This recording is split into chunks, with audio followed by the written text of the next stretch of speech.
Before starting this story, tell me in the comments, where are you listening from? I'd love to know what country or city my listeners are from. Let's get to the story.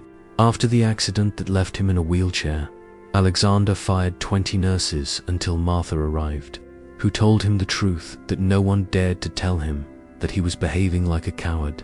Rain pounded against the penthouse windows when Alexander Montgomery woke up that October morning. He didn't know it would be the last day he'd walk.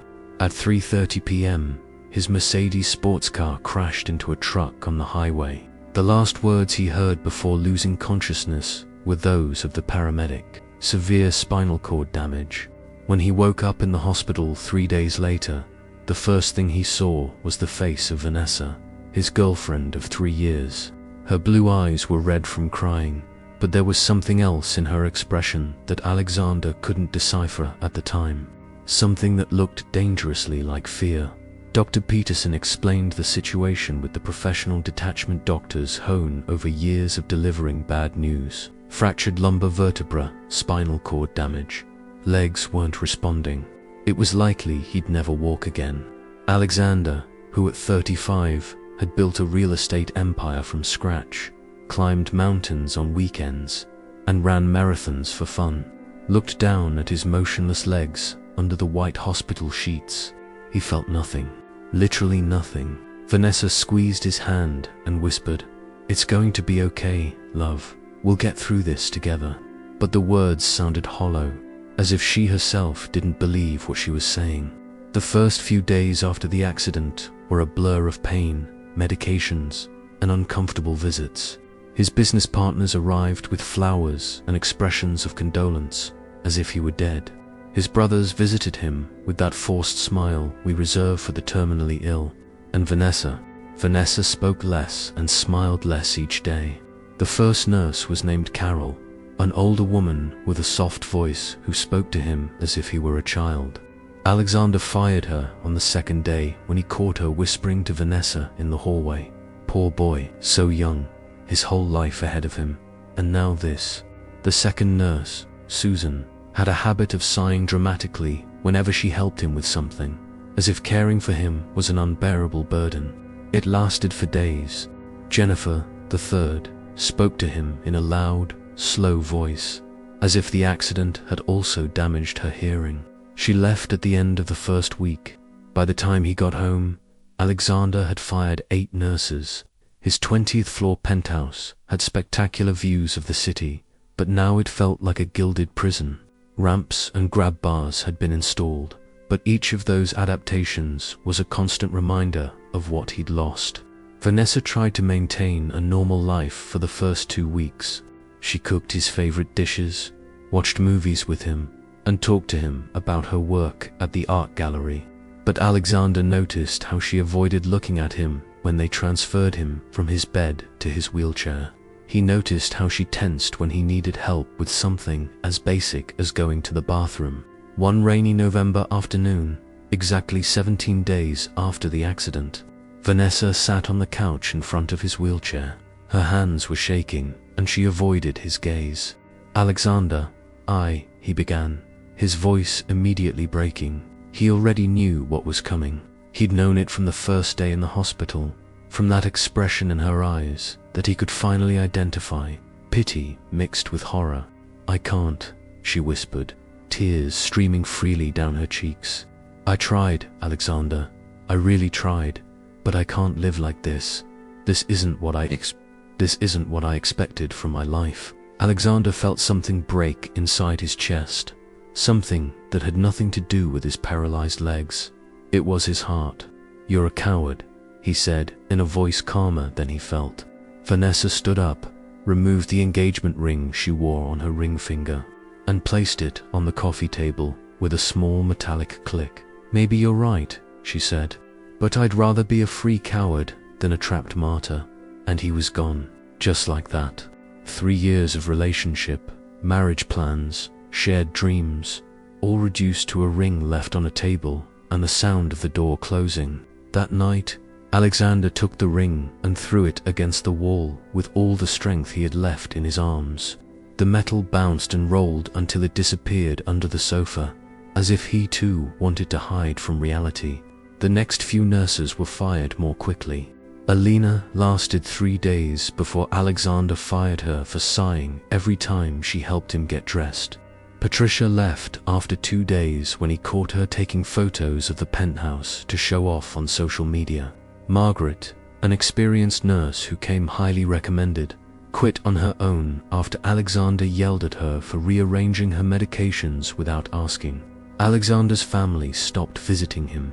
His brothers, David and Michael, grew tired of the bad tempers, the insults, and the plates thrown at the wall. His mother, an elegant 60-year-old woman who had always boasted about her successful children, didn't know how to deal with this bitter version of her youngest son. During the phone calls, Alexander could hear the desperation in his mother's voice. "Alexander, please accept help. You need someone to take care of you. I don't need to be looked after like an invalid," he shouted before hanging up. But the truth was, she did need help. She couldn't cook, clean, or even reach things on high shelves. Her muscles had weakened, she'd lost weight, and her once spotless apartment was now a mess of fast food and dirty laundry. At the end of the 3rd month, the nursing agency warned him it was his last chance. They had exhausted their list of professionals willing to work with him. If he fired one more nurse, they would have to terminate the contract. That February morning, Martha arrived. Alexander heard the key in the lock at 8 o'clock in the morning. From his bed, he shouted, "Whoever it is, go away. I don't need a babysitter." A female voice answered from the living room, "Perfect, because I'm not a nanny. I'm a nurse, and you need me more than you know." The voice had a slightly southern accent and a firmness Alexander hadn't heard in months. Intrigued, despite his bad mood, he wheeled his chair into the room. Martha Williams was 32 years old, with brown hair pulled back in a practical ponytail and green eyes that looked directly at him without a trace of pity. She wore navy blue scrubs and comfortable white shoes. She carried a large bag, which she left on the sofa as if it were her home. "I'm Martha," she said, without extending her hand to shake hands. "I've read your medical records and your behavioral records. Both are pathetic." Alexander blinked, surprised. No nurse had spoken to him like that since the accident. "Excuse me," he said in that icy voice he used to intimidate employees and competitors. "I don't apologize for telling the truth," Martha replied as she opened her bag and took out a thermometer and a blood pressure monitor. "You fired 20 professional nurses, you yell at your family, and you live like a rebellious teenager. The only thing you're missing is loud music and posters on the walls." Alexander felt the blood rush to his face. How dare he? How dare I do what? Treat him like an adult instead of a victim. Martha walked over to him and squatted down to his eye level. "Look, Mr. Montgomery, you may be in a wheelchair, but you're still a man. Stop acting like a spoiled brat." The words hit Alexander like a slap. No one had spoken to him like that in months. Everyone treated him with kid gloves, tiptoeing around his pain. But this woman looked him straight in the eye and challenged him. "You're fired," she said automatically. "No, I'm not." Martha sat up and began taking his blood pressure without asking. "I'm the last available nurse in this city willing to work with you. If you fire me, you're on your own. And frankly, Mr. Montgomery, you're in no condition to be alone." Alexander tried to move his arm away, but Martha had already put the blood pressure monitor on. "Besides," she continued in a casual voice, "I have an 8-year-old son to support. He can't intimidate me with his tantrums because I've dealt with far worse tantrums than his. Do you have a son?" The question came out before Alexander could stop it. "I have a son," Martha confirmed, jotting down his blood pressure in a notebook. "His father died in Afghanistan when Tommy was 3. So believe me, I know what it's like to rebuild a life after losing everything you thought was your future." Alexander remained silent. It was the first time in months that someone had spoken to him about loss without drama, without pity, simply as a fact of life. Over the next few days, Martha established an unwavering routine. She arrived at 8 in the morning, checked Alexander's vital signs, supervised his physical therapy exercises, prepared balanced meals, and kept the apartment clean. But most importantly, she didn't tolerate his tantrums. When Alexander yelled, she raised her voice louder than he did. When he threw something, she made him pick it up. When he refused therapy, she sat reading a magazine until he gave in. "I'm not going to play the victim game with you," she told him one afternoon when he refused to do her strength training exercises. "You can sit there feeling miserable, but I charge by the full hour, regardless of whether you cooperate or not. Why are you doing this?" Alexander asked her one afternoon after 2 weeks of living together. "Why don't you just give up like everyone else?" Martha was preparing lunch in the kitchen. She stopped and looked over her shoulder at him. "Because I recognize someone who's drowning," he said simply. "And because I don't think you're really as unpleasant as you pretend to be." That night, Alexander found a photograph on the nightstand that hadn't been there before.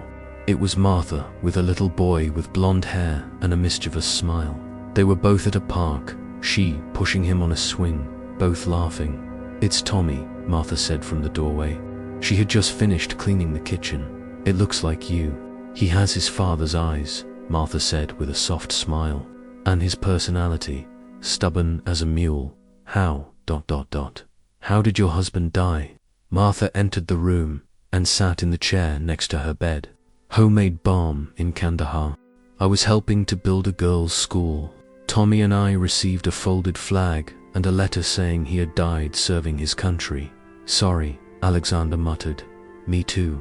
But sadness doesn't pay the bills or raise a child. So I became a nurse, worked double shifts for 3 years to pay for it, and here we are." Alexander looked at the photograph again. "Isn't he angry because it was so unfair?" "Every day," Martha admitted. "But I learned that you can be angry and move forward at the same time. Grief isn't a competition, Alexander. But life goes on, with or without us." Those words stayed with Alexander for days. He began to observe Martha more closely, the way she sang softly while she cooked, the way she stayed up studying medical textbooks after working all day, the way she talked to Tommy on the phone every night, asking him about his homework and his friends with genuine interest. One afternoon, while she was folding laundry, Alexander asked, "Why are you studying so hard? You're already a nurse." "I'm taking classes to become a registered nurse," Martha explained. "Better pay, better hours. Tommy deserves a mother who's home for dinner, not working until 10 at night." "Is it difficult, studying, working, and raising a child?" Martha stopped and looked at him with an expression she couldn't decipher. "Everything in life is difficult, Alexander. The difference is whether you choose to let difficulties destroy you or make you stronger." That night, Alexander couldn't sleep. He kept thinking about Martha's words, about the photograph of the boy who would never know his father, about this woman who had lost as much as he had, but had chosen to keep fighting. The next day, for the first time in 5 months, Alexander did his physical therapy exercises without Martha having to prod him. "Good," she said simply, but there was something akin to approval in her voice. Days turned into weeks, and weeks into a month. The routine between Alexander and Martha had become comfortable in a way he hadn't expected. She arrived every morning with coffee for both of them, a tradition she'd started after he'd mentioned missing good coffee. They worked on their exercises together. She prepared meals that actually tasted good, and in the evenings, they sometimes sat down to watch the news or a movie. Alexander began asking questions about Tommy. Does he like school? Does he play sports? Does he have friends? Martha told him stories about her son with the obvious affection of a proud mother, but also with the concern of someone raising a child alone. "He's becoming rebellious," she admitted one afternoon while preparing dinner. "Yesterday, the principal called me because he got into a fight. She says some boys were bullying a younger girl and he stood up for her." "Sounds like his mother," Alexander commented. Martha laughed. "That's exactly what worries me." One Friday afternoon, Martha arrived at work with red, swollen eyes. Alexander immediately noticed something was wrong. What happened? He asked. Martha tried to smile. Nothing important, just a bad night. But throughout the day, she was unusually quiet. She didn't sing while cooking. She didn't joke around during exercises. And she answered the phone when Tommy called in a strained voice Alexander had never heard before. That night, after she had cleaned the kitchen and prepared her medications for the next day, Alexander found her sitting on the living room couch, staring out the window at the city lights. Martha, he said softly, what's really going on? She sighed deeply and rubbed her eyes. Tommy got hurt at school yesterday. It's not serious. He just sprained his ankle, but he needs to see a doctor and possibly need physical therapy. My health insurance covers the basics, but I don't know how I'm going to pay for the rest. I already work 60 hours a week. I can't work anymore. Alexander felt something stir in his chest, a sensation he hadn't experienced in months, the desire to help someone else. How much do you need? He asked. Martha turned to him, surprised. No, Alexander, I'm not asking for money. I just needed to talk to someone. I know, he said, but I want to help. I can't accept your money. Why not? Because it would change things between us. I wouldn't be his nurse anymore. I'd be his employee who owes him a favor. Alexander considered this. What if it wasn't a gift? What if it was a loan? Martha looked at him skeptically. A loan, an interest-free loan that you can repay when you finish your studies and get a better job. I don't know, Alexander. Look, for 5 months I've been feeling useless. I can't work. I can't help anyone. I'm worthless. Let me do this. Let me be useful. Martha studied him for a long moment. Finally, she nodded slowly. Okay, but it's a real loan, with a contract and everything. Alexander smiled for the first time in months. A real smile, not the bitter grimace he'd perfected since the accident. Deal. That night, after Martha left, Alexander called his lawyer and asked him to prepare a loan agreement. But more important than the money was what he'd felt when offering it. Purpose. For the first time since the accident, he'd been able to help someone, to be useful for something other than feeling sorry for himself. The following days were different between them. It wasn't that they were closer, exactly, but there was a new camaraderie. Martha told him more stories about Tommy, about her plans for the future, about her fears of not being enough as a single mother. Alexander shared stories about his job, about the construction projects he had overseen, about the dreams he'd had before the accident. One afternoon, while Martha was organizing her medications, she found something under the sofa, Vanessa's engagement ring. What is this? He asked, holding the ring up to the light. Alexander felt a familiar pang of pain, a reminder of everything he had lost. My ex-girlfriend's engagement ring. Martha examined the diamond. It's beautiful, yes. That's a lie too. What does it mean? Alexander told her about Vanessa, about how she had abandoned him, about the words she had said the night she left. Martha listened without interrupting, without judging, without offering empty words of comfort.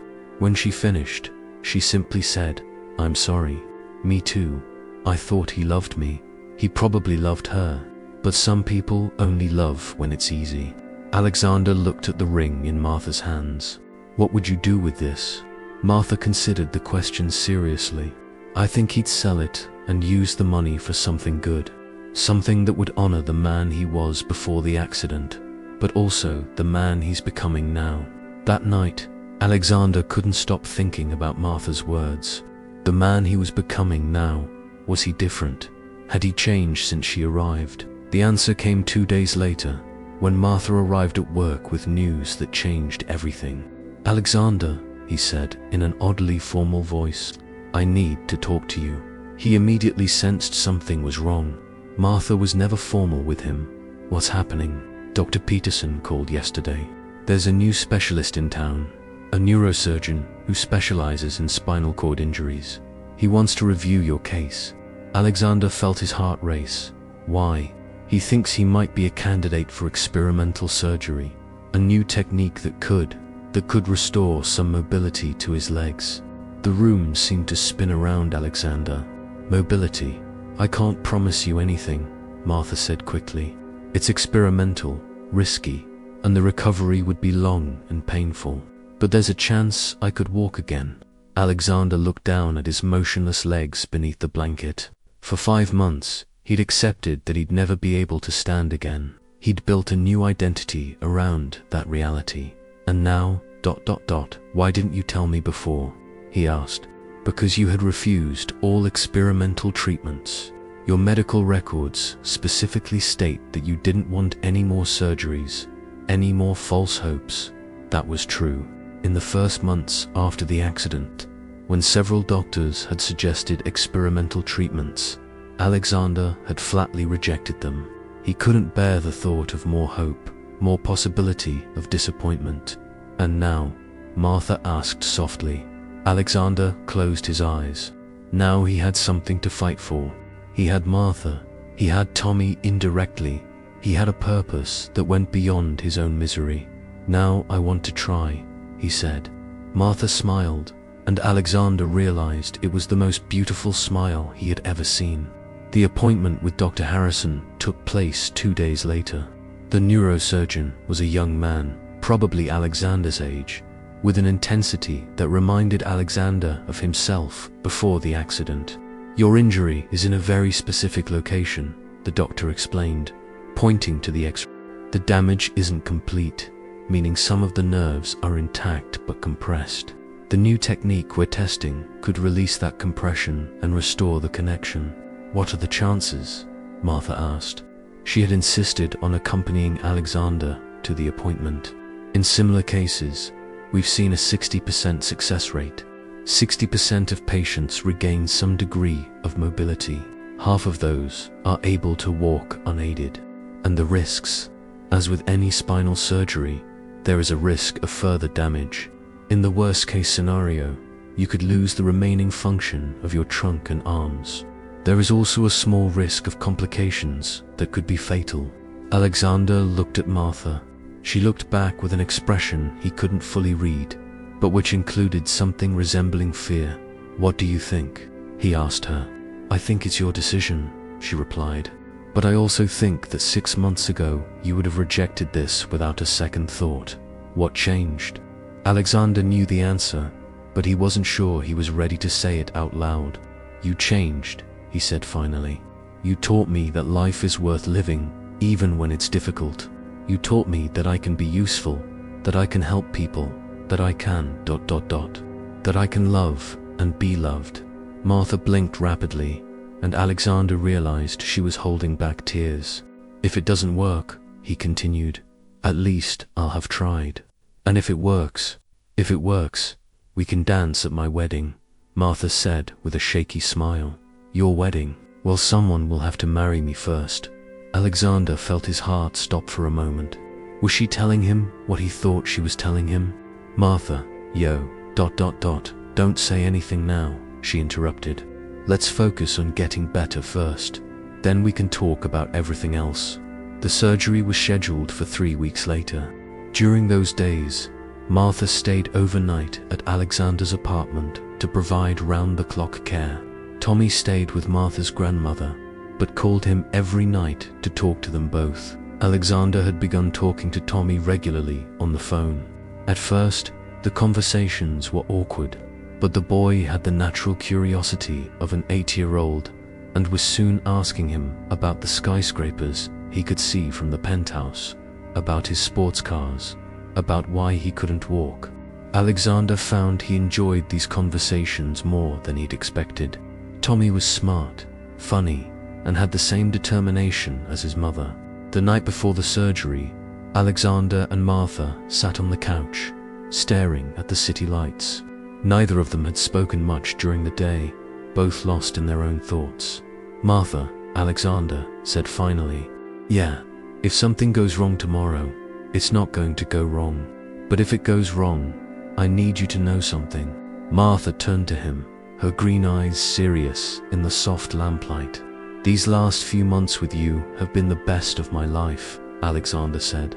Not just since the accident, but the best of my entire life. You taught me what it truly means to love someone. You taught me what it means to be loved for who I am, not for what I have or what I can do. Alexander, ... I love you, Martha. I love you, and I love Tommy. And if I ever get the chance to walk again, I want it to be toward you. I want to ask you to marry me the right way, standing up, looking into your eyes like a complete man. Martha leaned toward him and placed her hands on his face. He's a complete man now, Alexander. With or without his legs, he's the most complete man I've ever known. And she kissed him, softly, sweetly, with all the love that had been growing between them for months. The surgery lasted 6 hours. Martha waited in the waiting room, along with Alexander's mother and siblings, who had come as soon as they heard about the operation. It was the first time they had seen Martha, and Alexander could see the surprise on their faces when she greeted them with natural familiarity. Dr. Harrison emerged from the operating room with a tired but hopeful expression. The surgery went well, he announced.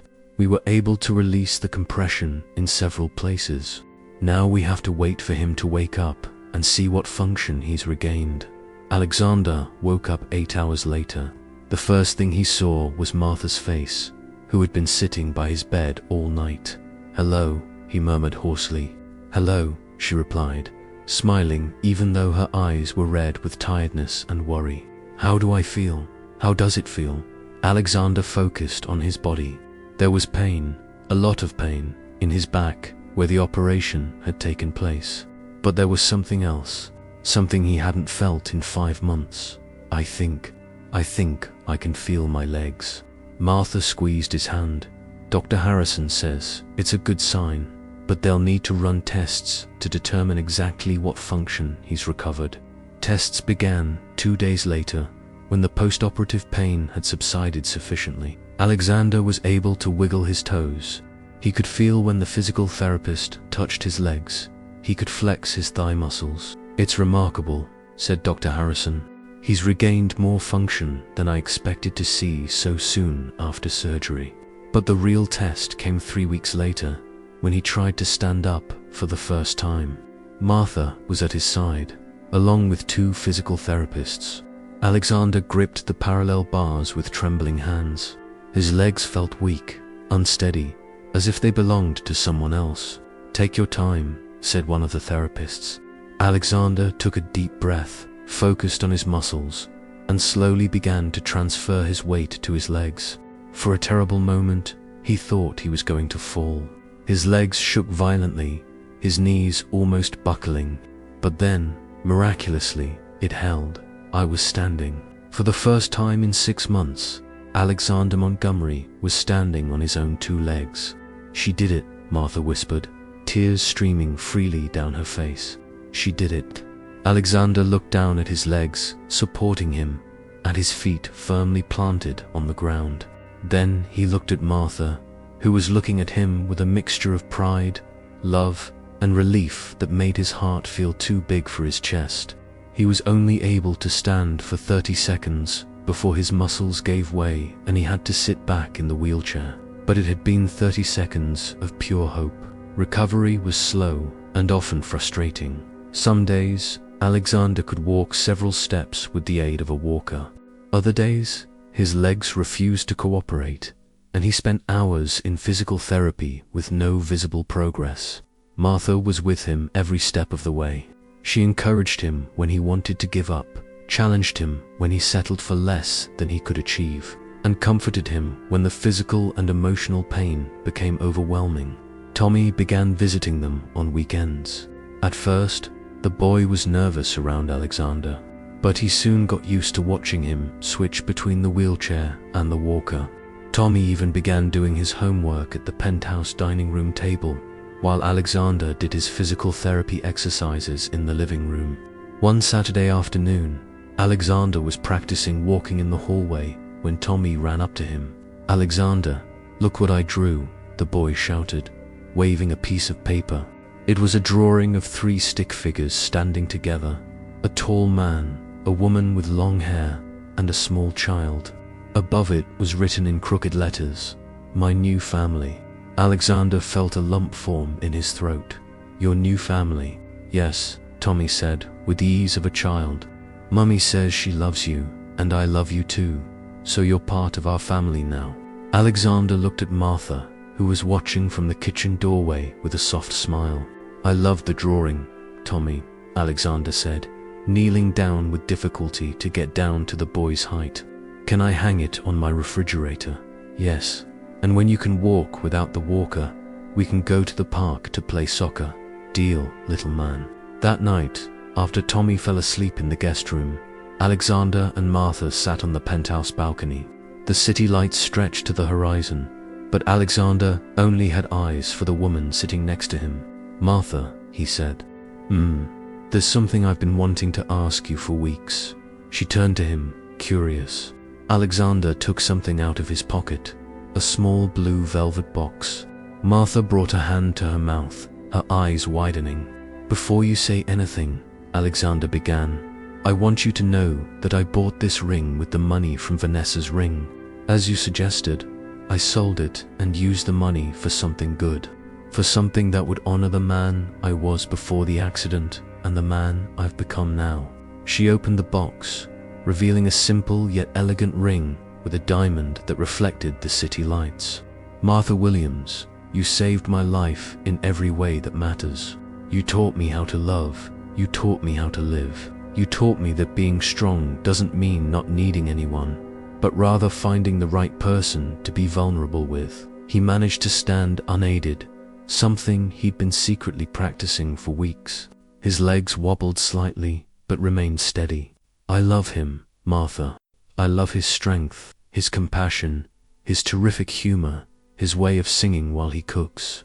I love how he loves Tommy, how he loved me when I couldn't love myself. I love the family we've built together. Martha had her hands over her heart, tears running down her cheeks. Will you marry me? Alexander asked. Will you build a life with me? Will you let me be the father Tommy deserves? Will you help me be the man I want to be for both of you? For a moment that felt like an eternity, Martha said nothing. She just looked at him, this man who had learned to stand not only physically, but emotionally.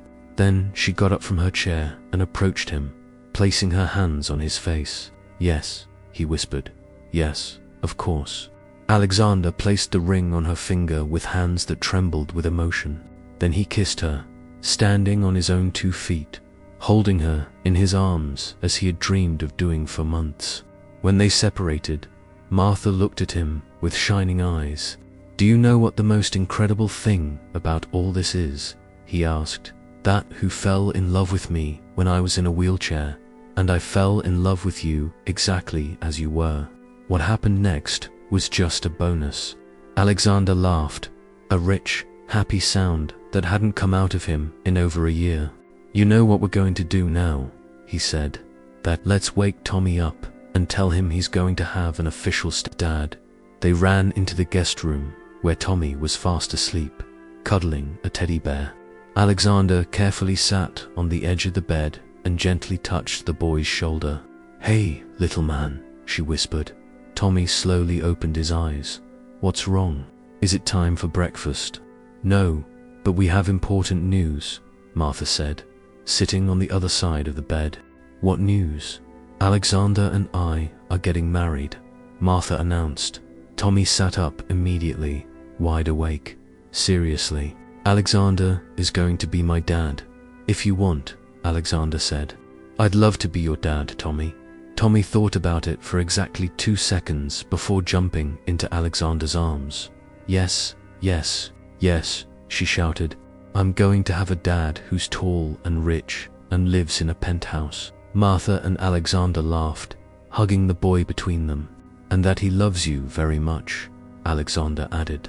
The wedding took place 6 months later in the garden of the same hospital where Alexander had learned to walk again. It was a small ceremony with only close family and a few friends, but it was perfect.